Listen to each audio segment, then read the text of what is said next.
жасылды, сан ұрпақ саған бас ұрды. Толқында толқын қазақтың топырақ жүзін жасырды.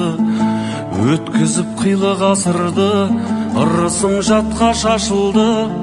Тау менен тасқа соқтым мен, халқым деп ғазиз басымды. Ноғайлы болып аңырадым, отырар болып қаңырадым. Ақтабан болып шұбырып далада қалды саңлағым. Семейде болып сенделдім, ертісте болып емделдім. Қасіретіңнен қайсы қызығыңдау кем